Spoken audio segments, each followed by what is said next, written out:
Hello everyone, welcome to BioPuri. If you like the videos present on my channel, please like, comment, share and subscribe. तो आज हम start करते हैं हमारा human physiology का new chapter 17 breathing and exchange of gases और ये हमारी पार्ट फर्स्ट वीडियो है। प्रीवियसली हमने डाइजेशन एंड एब्जॉर्प्शन का चैप्टर कंप्लीट किया, तो अगर आपको उस चैप्टर से रिलेटेड कुछ डाउट्स है तो आप उस चैप्टर की प्लेलिस्ट में से देख सकते हैं। और उसके साथ पैरेलली हम नीट क्वेश्चंस की सीरीज भी कर रहे थे जिसमें हमने 100 क्वेश्चंस कंप्लीट किए। तो आप नीट प्रैक्टिस क्वेश्चन सीरीज की जो प्लेलिस्ट है उसमें से आप 100 क्वेश्चन की सीरीज भी देख सकते हैं।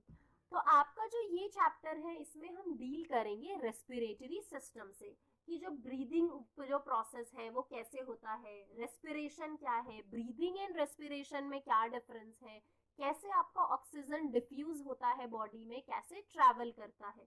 तो आपकी जो रेस्पिरेटरी सिस्टम है उसका हम स्ट्रक्चर भी पढ़ेंगे, फंक्शन भी पढ़ेंगे। तो फर्स्ट हमें पता है हम सभी एरोबिक ऑर्गेनिज्म हैं। तो ह्यूमंस के केस में स्पेसिफिकली जो हम स्ट्रक्चर पढ़ने वाले हैं, तो हम ऑक्सीजन को यूटिलाइज करते हैं और कार्बन डाइऑक्साइड रिलीज करते हैं। तो जैसा हमने आपके इलेक्ट्रॉन ट्रांसपोर्ट चेन और टीसीए साइकिल ये सब देखा जो प्लांट्स में हो रही है, तो सिमिलरली वही साइकिल्स एनिमल्स में भी हो रही है। तो हम ऑक्सीजन को यूटिलाइज करते हैं और आपके फूड प्रोडक्ट्स को ब्रेक डाउन करते हैं टू जनरेट एटीपी। तो ये जो प्रोसेस है ये पूरा हो पाता है बिकॉज ऑफ रेस्पिरेशन, क्योंकि हम ब्रीद करते हैं, हम लेते हैं ऑक्सीजन एंड रिलीज करते हैं कार्बन डाइऑक्साइड।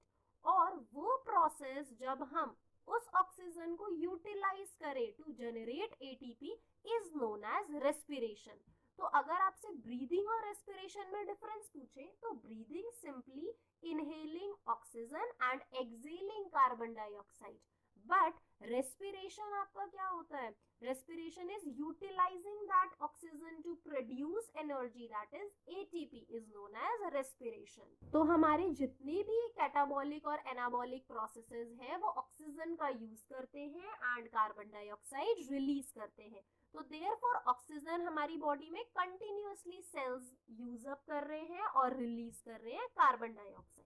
तो हमारे रेस्पिरेटरी ऑर्गन्स अगर हम लोअर किंगडम से स्टार्ट करें, एनिमल किंगडम में हम पॉरीफेरा से स्टार्ट करें, इनवर्टिब्रेट्स से, और हायर वर्टिब्रेट्स में जाएं, तो आप देखेंगे कि जो रेस्पिरेटरी ऑर्गन्स है उनमें भी काफी चेंजेस आते हैं। तो आपके जो लोअर वर्टिब्रेट्स हैं जैसे कि स्पॉन्जेस, सीलेंट्रेट, फ्लैटवर्म, इनमें जो पूरी बॉडी से ही डिफ्यूजन होता है, तो पूरी बॉडी ही एक्ट करती है एज रेस्पिरेटरी ऑर्गन्स जैसे, क्योंकि उसमें ऑक्सीजन डिफ्यूज हो रहा है, कार्बन डाइऑक्साइड भी डिफ्यूज होके बाहर रिलीज हो गया। नेक्स्ट आपके एनालीड्स आ गए। एनालीड्स में आपका अर्थवर्म एग्जांपल है। उनकी भी जो स्किन है वो बहुत ज्यादा मॉइस्ट होती है जिससे इजीली डिफ्यूज हो पाता है आपका ऑक्सीजन।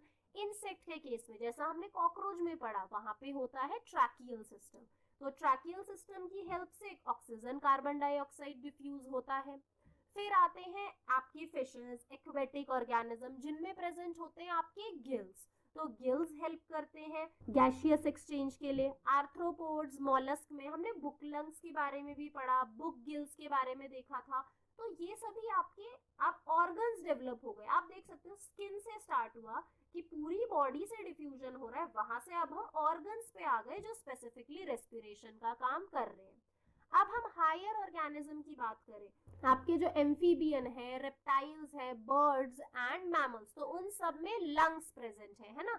तो पल्मोनरी रेस्पिरेशन आपका होता है, मींस लंग से रेस्पिरेशन आपका हो रहा है, और वो जो ऑक्सीजन है वो डिफ्यूज होगा आपके ब्लड में, उसे आरबीसी, आरबीसी में आपका हीमोग्लोबिन है वो ट्रैवल करवाएगा पूरी बॉडी में। तो पल्म्यूनॉन, आपका जो पल्मोनरी वर्ड है ये लंग्स के लिए होता है। तो जो लंग्स के डॉक्टर है हम उन्हें भी क्या कहते हैं, पल्म्यूनोलॉजिस्ट।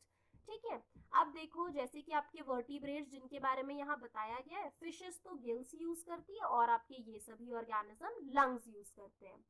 अब एम्फीबियंस जो है उनके पास गिल्स भी प्रेजेंट है, लंग्स भी प्रेजेंट है, और वो मॉइस्ट स्किन से भी रेस्पिरेशन करते हैं, क्योंकि एम्फीबियंस उनकी जो लाइफ है कैसी है, ड्यूल लाइफ, वो लैंड पे भी रहते हैं, वाटर में भी रहते हैं। नेक्स्ट हम हम ह्यूमन रेस्पिरेटरी सिस्टम का स्ट्रक्चर देखते हैं। तो पहले स्ट्रक्चर देखते हैं, फिर इन्हें रीड करेंगे। तो ये आपका बहुत ही सिंपल डायग्राम दिया हुआ है। देखो सबसे पहले है नॉस्ट्रल्स, ठीक है, जो हमारे नाक में जो दो पोर्स हैं जहां से हम एयर ब्रीथ करते हैं। तो नॉस्ट्रल से नेजल कैविटी में आपकी एयर आई, फिर आ गया यहाँ पे फेरिंग्स, जो कॉमन ओपनिंग है आपके फूड पाइप के लिए भी, ईसोफेगस के लिए भी और आपके विंड पाइप के लिए। तो वहां पे हमारे पास एपिग्लॉटिस फ्लैप लाइक स्ट्रक्चर था जो आपके ट्रैकिया को कवर कर देता है ताकि जो फूड है वो ट्रैकिया से लंग्स में एंटर ना कर पाए। तो आप एपिग्लॉटिस आ गया, लैरिंग्स आपका वॉइस बॉक्स जिससे वॉइस आपकी प्रोड्यूस होगी। फिर है ट्रैकिया। अब ट्रैकिया में half C shaped rings present होती है, कार्टिलेजिनस रिंग्स, जो हेल्प करती हैं आपके ट्रैकिया को कोलैप्स होने से, मतलब प्रिवेंट करेंगी कि आपका ट्रैकिया कोलैप्स ना हो जाए। तो आप देखो जिस तरह से बलून लाइक स्ट्रक्चर या सॉफ्ट पाइप है वो कोलैप्स ना हो जाए जब एयर अंदर जाए, इसीलिए उसके आसपास ये सी शेप्ड रिंग्स होती है, ठीक है। फिर आपका जो ट्रैकिया के बाद शुरू होता है आपका यहाँ पे आता है ब्रोंकस। अब ये जो आप पूरा नेटवर्क देख रहे हो, ब्रांचिंग देख रहे हो, ट्री शेप, ये सब आपके क्या है, प्राइमरी, सेकेंडरी, टर्शरी ब्रोंकियोल्स है, ठीक है। इनमें बहुत ही इंटेंसिव ब्रांचिंग होती है और एट द एंड लास्ट में आता है आपका ब्रोंकियोल के बाद ये जो छोटे छोटे बलून लाइक स्ट्रक्चर है, दैट इज एल्वियोलाई। एक्चुअली आपके एल्वियोलाई वो प्लेस है जहाँ पे रेस्पिरेशन हो रहा है, जहाँ गैसियस एक्सचेंज हो रहा है, ऑक्सीजन जो है वो डिफ्यूज हो रहा है, कार्बन डाइऑक्साइड रिलीज हो रहा है, बाहर जा रहा है। फिर आप देखो दिस इज प्लूरल मेम्ब्रेन। तो प्लूरल मेम्ब्रेन आपके दोनों लंग्स को कवर करती है। इसमें प्लूरल फ्लूइड होता है जो आपके लंग को मैकेनिकल शॉक से बचाता है। तो ये शॉक एब्जॉर्बर की तरह है, ठीक है। तो कोई आपके ये जो ऑर्गन्स हैं दोनों, हार्ट और लंग, ये रिब केज के अंदर है क्योंकि बहुत इंपॉर्टेंट ऑर्गन है।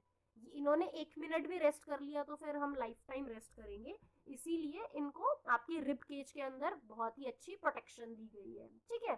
तो ये आपके हो गए रिब केज, ये आपका डायफ्राम, ठीक है। डायफ्राम की वजह से ही जो ह्यूमन बॉडी है वो दो पार्ट में डिवाइडेड है। अपर बॉडी को हम बोलते हैं थोरैसिक बॉडी, ठीक है। तो थोरैसिक पार्ट है, नीचे वाला जो पार्ट है आपका डायफ्राम से नीचे, दैट इज एब्डोमिनल पार्ट। तो डायफ्राम आपका वो पोर्शन है जो ह्यूमन बॉडी को दो पार्ट में डिवाइड कर रहा है, upper and lower, that is thoracic portion and abdominal portion. तो और डिटेल डायग्राम आप देखो, यहाँ पे नेजल कैविटी हो गई, नोज से हम एयर हमने इनहेल किया, ब्रीथ किया, ठीक है। तो हम माउथ से भी, ऐसा नहीं है कि हम माउथ से एयर नहीं, कई बार ऐसा होता है हमें जुकाम लग रहा है तो हमारी नाक बंद हो गई, बट ऐसा तो नहीं कि नाक बंद हो गई तो हम सांस नहीं ले पाएंगे, हम माउथ से भी हम ऑक्सीजन जो है आपकी एयर इनहेल कर लेते हैं क्योंकि पैसेज तो कॉमन ही है।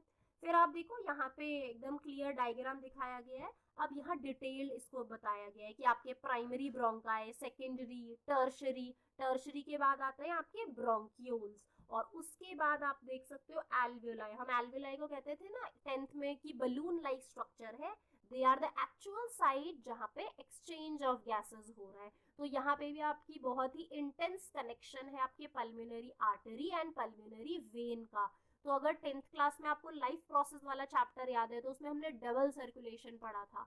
हमने पढ़ा था कि पल्मोनरी वेन वो वेन है जो आपका ऑक्सीजनेटेड ब्लड लेके जा रही है, और पल्मोनरी आर्टरी आपकी वो आर्टरी है जो डीऑक्सीजनेटेड ब्लड लेके आ रही है हार्ट से। तो हम नेक्स्ट चैप्टर हमारा सर्कुलेशन का है, वहां और डिटेल में हम पढ़ेंगे। तो आप देख सकते हो कैसा इंटेंस नेटवर्क है, ट्री लाइक ब्रांचिंग है। अब आपका ये जो पूरा रेस्पिरेटरी सिस्टम है ना, ये दो पार्ट में डिवाइडेड है, upper respiratory tract and lower respiratory tract. तो जो अपर रेस्पिरेटरी ट्रैक है ना, उसे हम कहते हैं कंडक्टिंग पार्ट, क्योंकि वो एयर को कंडक्ट करवा रहा है, सिर्फ लेके आ रहा है अंदर की तरफ। बट जो आपका लोअर पार्ट है, that is lower respiratory tract, जहाँ पे ये ब्रोंकाई और ये वाले पोर्शन है, क्योंकि लोअर रेस्पिरेटरी ट्रैक को हम एक्चुअल साइट कहते हैं रेस्पिरेशन, क्योंकि यहीं पे रेस्पिरेशन हो रहा है, और तो पूरी क्या है, एक नली जैसे है, पैसेज है, बस एयर पास करवा रहा है। ये आपका अपर रेस्पिरेटरी ट्रैक जिसे हम कंडक्टिंग पार्ट कहते हैं। तो यहाँ पे भी और डायग्राम, तो इन तीनों डायग्राम से अब आप और क्लियरली समझ गए होंगे कि कैसे आपका जो रेस्पिरेटरी सिस्टम है वो यहाँ पे डिवाइडेड है। तो अब हमने जो डायग्राम में समझा उन्हें देख लेते हैं। Pair of external nostril present है हमारे पास, नॉस्ट्रल से नेजल पैसेज में जाएंगे, फेरिंग्स में हम पहुंचेंगे। फेरिंग्स क्या है, common opening for food and air. अब फेरिंग्स ओपन होगा लैरिंग्स में, जो कि हमारा वॉइस बॉक्स है। फिर आएगा आपका ट्रैकिया, तो लैरिंग्स के बारे में बता दिया। एपिग्लॉटिस जो आपके कवर कर रहा है आपके ट्रैकियल पोर्शन को, ताकि एंट्री ऑफ फूड को प्रिवेंट कर सके। तो ट्रैकिया आपकी स्ट्रेट ट्यूब है जो कहाँ से कहाँ एक्सटेंड हो रही है, मिड थोरैसिक कैविटी में, मतलब 5th थोरैसिक वर्टिब्रे तक आ रही है आपकी। फिर आपका जो ये ट्रैकिया है ये ब्रोंकाई में डिवाइड हो गया, लेफ्ट लंग में चला गया, राइट लंग में चला गया। तो कैसे डिवाइड हुए, प्राइमरी ब्रोंकाई, सेकेंडरी, टर्शरी और लास्ट में क्या आता है, ब्रोंक्यूल्स, जिन्हें हम क्या कहते हैं, थिन टर्मिनल ब्रोंक्यूल्स।